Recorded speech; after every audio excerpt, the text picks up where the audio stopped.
नमस्कार, आप देख रहे हैं चक्षुदर्शी और मैं हूँ राकेश अचल। आज का ये एपिसोड इसलिए महत्वपूर्ण है कि इस समय देश इस दशक के सबसे संवेदनशील दौर से गुजर रहा है। भारत सरकार ने, भारत की सेना ने आतंकवाद के खिलाफ मुहिम छेड़ते हुए पाकिस्तान में जाकर के जो आतंकी ठिकाने हैं उन पर स्ट्राइक की है, उन पर हमला किया है और बड़ी तादाद में आतंकवादी और आतंकवादियों के परिवार मारे गए। और इसके जवाब में पाकिस्तान की जो हताश सेना है उसने भी हमारे सीमावर्ती इलाकों में रुक रुक कर गोलीबारी की है। उससे तमाम जनहानि होने की खबरें मिल रही हैं। बावजूद इसके इस समय देश एक सूत्र में बंधा हुआ है। आतंकवाद के खिलाफ इस लड़ाई में भारत सरकार के साथ खड़ा हुआ है, राजनीति से परे खड़ा हुआ है। और आने वाले जो दिन हैं, आने वाली जो रातें हैं, वो कत्ल की रातें हैं। क्योंकि भले ही अभी हम पूर्ण युद्ध में नहीं गए हैं, भले ही भारत की सेना ने एक स्ट्राइक की है, चुनिंदा टारगेटेड ठिकानों पर स्ट्राइक की है, उसमें पाकिस्तान की जनता को, पाकिस्तान की अर्थव्यवस्था को, पाकिस्तान की अधोसंरचना को कोई नुकसान नहीं पहुंचाया गया है।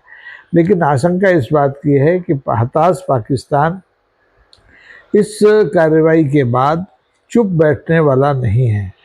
अगर वो चुप बैठता है तो वो उसके लिए दो तरफ से मार है। एक तो भारत की सेना उसके सामने खड़ी हुई है, दूसरी तरफ पाकिस्तान की जनता भी उसके सामने खड़ी हो जाएगी। क्योंकि पाकिस्तान में आप देखें, आज़ादी के बाद से लेकर के अभी तक युद्ध उन्माद एक बहुत ज़रूरी कारक रहा है सत्ता को चलाने के लिए।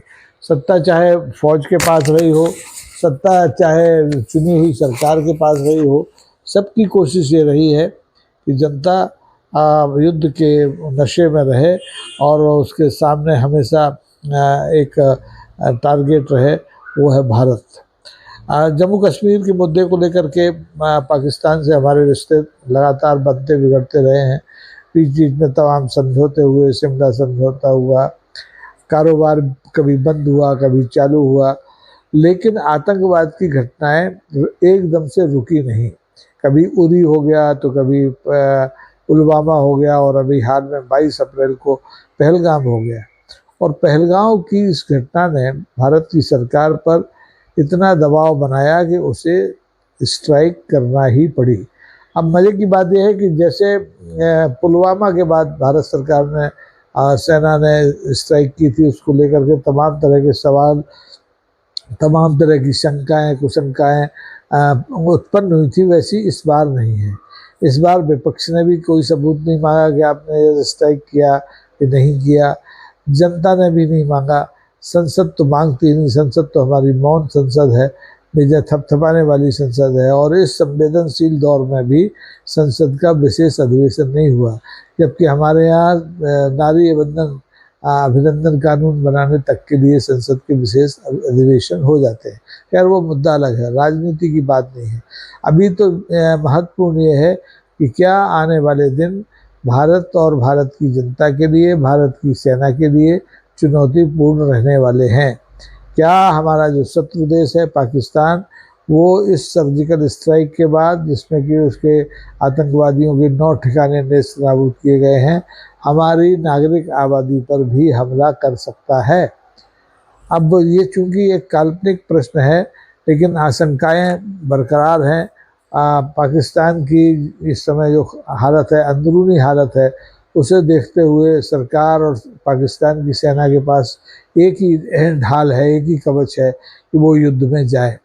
लेकिन पाकिस्तान को पता है कि युद्ध में जाना कितना महंगा साबित हो सकता है। पाकिस्तान में इस समय जो नेतृत्व है, मुमकिन है कि उसने 1971 का युद्ध और 1971 के युद्ध में पाकिस्तान की सेना की और पाकिस्तान की सरकार की जो फजीयत हुई थी वो न देखी हो, लेकिन पढ़ी तो होगी। इतिहास तो सबके सामने होता है। तो ऐसे में पाकिस्तान की सेना, पाकिस्तान की सरकार 100 बार सोचेगी कि वो भारत की नागरिक आबादी पर हमला करे, भारत के जो रक्षा प्रतिष्ठान हैं या भारत की जो दीगर संपत्तियां हैं उन पर हमला करे। इस समय पाकिस्तान अलग थलग पड़ा हुआ है। इक्का दुक्का देशों को छोड़ करके कोई भी ऐसा देश दुनिया का नहीं है जिसने इस भारत सरकार की, भारत सेना की कार्रवाई के बाद पाकिस्तान का समर्थन किया हो। ये बात और है कि अमेरिका और चीन जैसे देशों का जो रुख है वो पल पल में बदलता है। वो कभी आतंकवाद के खिलाफ भारत के साथ होते हैं और कभी वो पाकिस्तान के साथ खड़े नजर आते हैं। सबके अपने अपने स्वार्थ हैं, सबकी अपनी अपनी मजबूरियां हो सकती हैं, लेकिन भारत सरकार की इस समय कोई मजबूरी नहीं है। भारत सरकार की सिर्फ एक जिम्मेदारी है कि वो इस स्ट्राइक का इस्तेमाल घोषित रूप से अपने राजनीतिक फायदे के लिए न करें। ये आश्वस्त उसको, देश को करना होगा। और अगर भारत की सरकार ये आश्वस्ति देती है भारत की जनता को, तो आप निश्चित मान कर के चलिए कि कितना भी बड़ा युद्ध हो, भारत की जनता अपनी सेना और अपनी सरकार के साथ कंधे से कंधा मिलाकर खड़ी दिखाई देगी। भारत में राष्ट्रवाद की कमी नहीं है।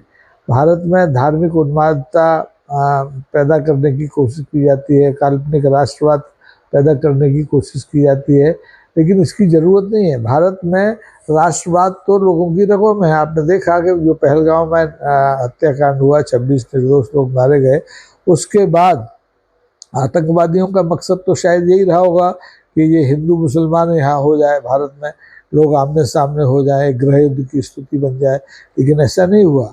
भारत के मुसलमानों ने, ख़ास तौर पर जम्मू कश्मीर के मुसलमानों ने खुद आतंकवादियों की इस कायराना हरकत का विरोध किया। वो सड़कों पर आए, उन्होंने पीड़ितों के लिए जो संभव हो सकता था वो किया।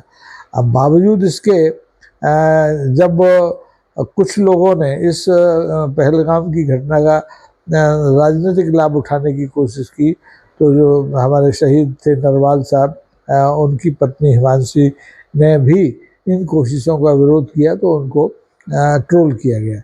पुराना मुद्दा हो गया है। आज का मुद्दा ये है कि क्या भारत की जनता चैन की नींद सो सकती है? भारत की सेना इतनी सक्षम सेना है कि उसके रहते हुए उसे चैन की नींद सोने में कोई शंका होनी नहीं चाहिए। लेकिन अब ज़माना बदल गया है, तकनीक बदल गई है, युद्ध के तौर तरीके बदल गए हैं, विज्ञान बदल गया है, सेना के आयुध बदल गए हैं। वो 1971 वाली सेना न भारत की है और न पाकिस्तान की है। दोनों सेनाओं के पास वक्त के साथ साथ आधुनिक, अत्याधुनिक हथियार हैं, और दुनिया में जो हथियार उत्पादक देश हैं वो अपना माल खपाने में सबसे आगे रहे हैं। पाकिस्तान की जो आज की खस्ता हालत है उसकी वजह ये है कि पाकिस्तान अपना तमाम पैसा, अपनी तमाम आमदनी इन हथियारों, नए नए हथियारों को ख़रीदने में खर्च करता रहता है, भले ही वो उसके इस्तेमाल के हों, भले ही वो उसके इस्तेमाल के ना हो। देखिए, पाकिस्तान को इस पूरे कॉन्टिनेंटल में भारत को छोड़ किसी से कोई खतरा नहीं है। चीन से खतरा नहीं है, अमेरिका से खतरा नहीं है, बांग्लादेश से खतरा नहीं है। छोटा सा देश है, हालांकि बांग्लादेश की बनने के बाद से पाकिस्तान कमज़ोर हुआ और पाकिस्तान ने बांग्लादेश को भी अपना शत्रु देश मान लिया है।